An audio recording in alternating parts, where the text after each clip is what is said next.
Bakit tinawag siyang step down? Kasi po 12 volt po siya, papasok dito yung kuryente natin. Itong dalawa na ito 12 volt po yan sila. Then lalabas siya dito sa USB na ito, at saka itong isa 5 volt na po sila ang kuryente dito. Then ang 5 volt na yon ay so guys, welcome back. May panibago tayong video ngayon. Ito po guys yung nakikita niyo po. Magbi-build po tayo o mag-setup po tayo ng Peace Wi-Fi.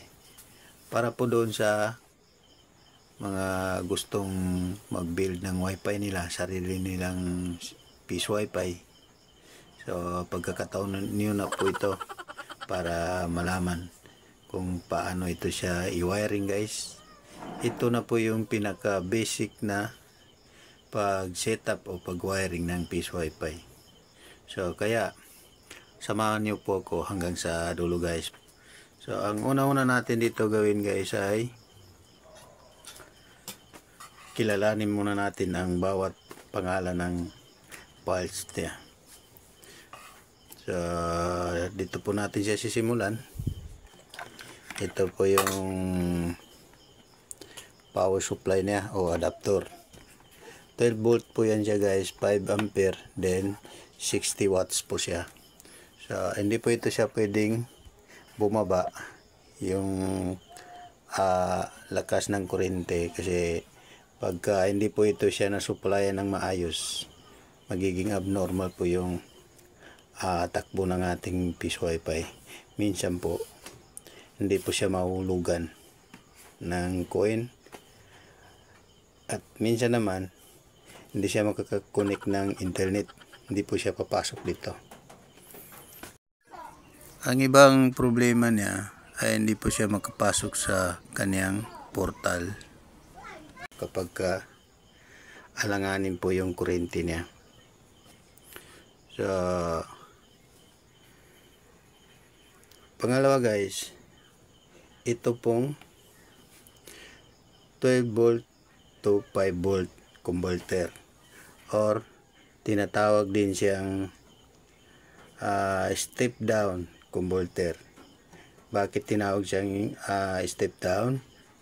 Kasi po 12 volt po siya, papasok dito yung kuryente natin. Itong dalawa na ito 12 volt po yan sila. Then lalabas siya dito sa USB na ito, at saka itong isa 5 volt na po sila ang kuryente dito. Then ang 5 volt na yon ay gagamitin natin dito. Iyon po ang supply dito sa ating Peace Wi-Fi board. 5 volt lang po siya. So ngayon dito muna tayo guys. Dito muna tayo sa pagkabit ng ating coin slot. Ano-ano po ba mga parts ang kailangan natin ikabit dito sa direct dito sa 12 volt. So una guys, siyempre itong coin slot po natin. Ang coin slot po ay 12 volt po yan siya guys. So ito po, makikita natin dito, yan po siya. Yan o, 12 volt to. DC 12 volt. And itong sa gitna, ito po yung connection ng coin slot dun sa board. Ito po siya guys, puti na wire connection na. Dito po yan siya mailagay. Then dito sa pangatlo, ito po yung ground niya, yung itim na wire. So ipapakita ko sa inyo. Ito po yung wire ng ating coin slot guys. So kung paano natin yan siya ilagay, ganyan lang po. Kailangan yung red, kasi yan po yung positive. Yung red na wire nasa taas, kailangan po itapat natin siya dito. Tapat natin siya dito sa 12. Dito. Ito po yung pin niya, pinaka nasa taas. Yan po siya.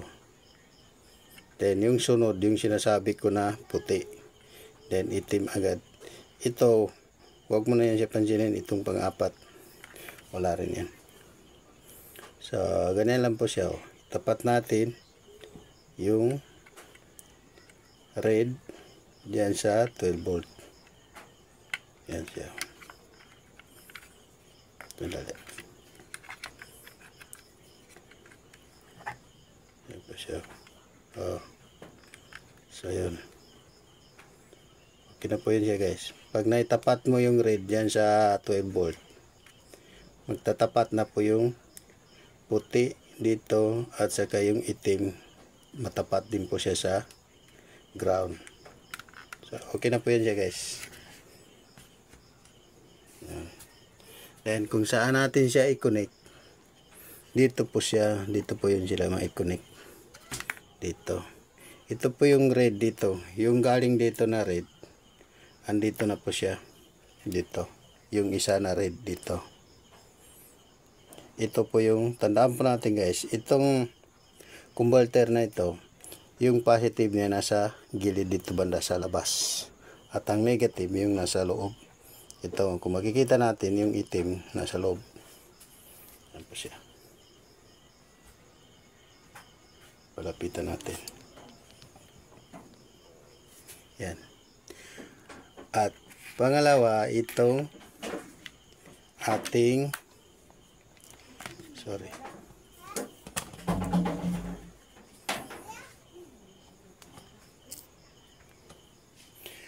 pangalawa naman na gagamit ng 12 volt ay itong ating coin slot lead. Ito po, 12 volt ang supply nito guys. May dalawang wire din po siya, negative at saka positive. Para malaman po natin ang positive, sample dito, ito pong red, ang positive. Then yung itim, constant po yan siya na negative. So, dito rin yan siya nakadugtong guys, pero dito na lang siya nagdugtong sa dalawa kasi yung red dito. Ito po yung para sa coin slot lead. Ito yung isa. Then yung isa supply para dito sa ating coin slot. Yan po sila. Naka-sit na po yan siya na wire sa pagbili. Dala nitong ating coin slot lead. So, pangatlo na 12 volt ang supply niya, ito pong ating blower pan. 12 volt po yan siya guys, yung supply ng ating blower pan. So dito rin natin yan siya i-connect dito sa 12 volt na ito. Ito yan din po yung wire niya, itong isa na ito po yun sa kanya. At ang yung negative niya, itong isang itim ito siya. Yan po. Diyan din po siya nakakabit. So, ang nakakabit dito na ating parts dito ay tatlo. Coin slot lead, at saka yung ating blower pan. Pero itong blower pan at saka coin slot lead guys, optional po ito siya. Pwede po ninyo ito siya hindi gamitin. Pwede po kayo hindi gagamit yan. Gagana rin yung piece wifi. Ito lang po yung pinaka importante na mga parts natin. Coin slot, yung converter natin, tapos yung board ng piece wifi. Itong gigabit ang pangalan dito guys, or tinatawag din na USB to LAN. And itong PoE, ito yung power supply ng ating antenna. Yan siya.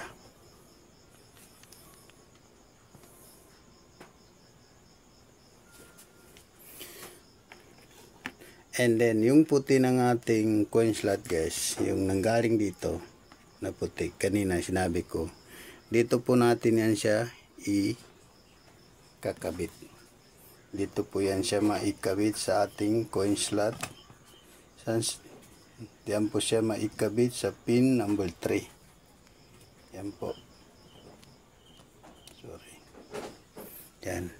Ito po yung pin number 3 natin guys.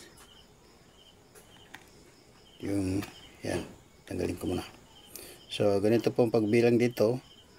1, 2, 3, number 3. Sa pin 3 po siya, then 4, 5, 6. Ganyan po pagbilang dito guys. So ibalik natin ito.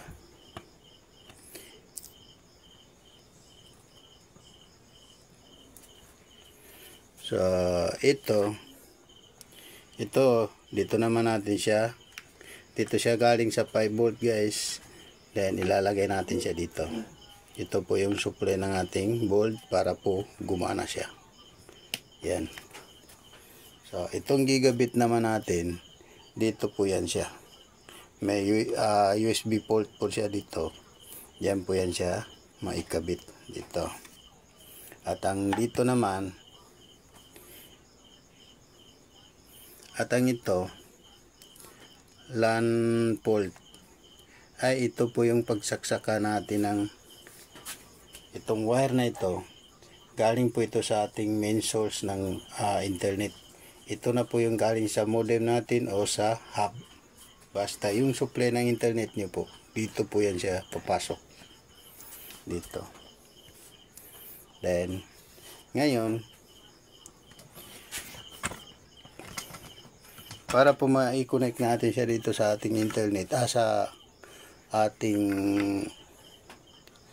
para po lalabas yung internet na papasok dito, lalabas siya dito, dadaan sa ating antenna, ay may wire po tayo ilalagay diyan. So ito po siya guys. Lalagyan po natin siya ng wire dito. Yan o.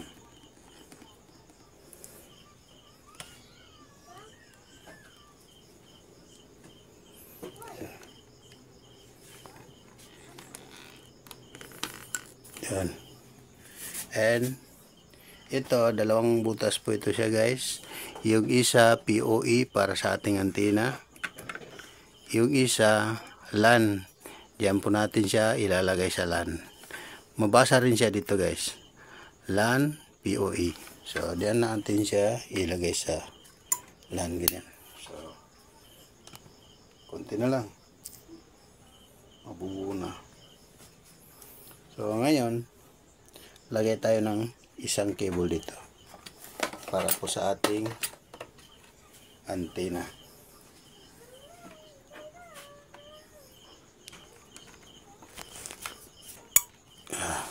Yan.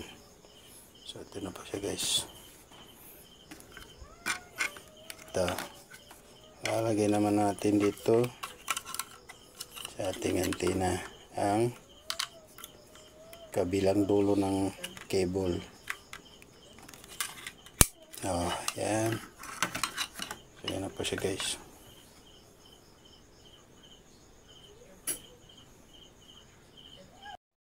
So ngayon guys, tapos na po natin siya i-wiring at nakilala na natin lahat ng pangalan ng ating parts para po kung sakali gusto niyo po mag-build ng wifi niyo ay alam niyo na po kung ano-ano ang mga pangalan nito. At saka yung pinakalas pala guys, ito po yung memory card oh. Andiyan po yung software natin nakalagay.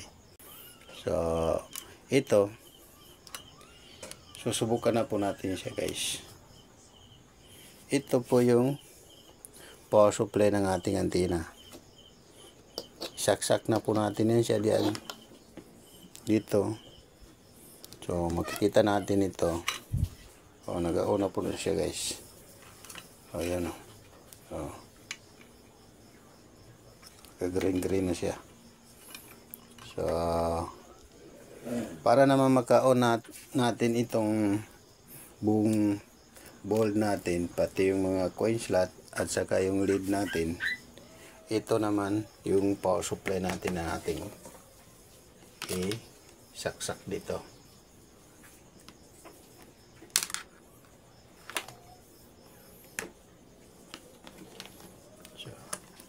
Yan po. So, yan guys.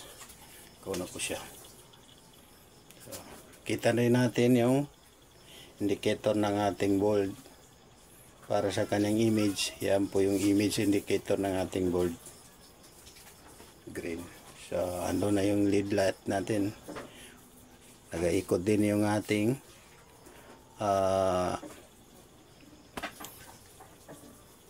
blower pan and coin slot po natin nag-on na siya.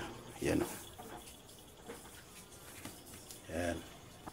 So maraming salamat po.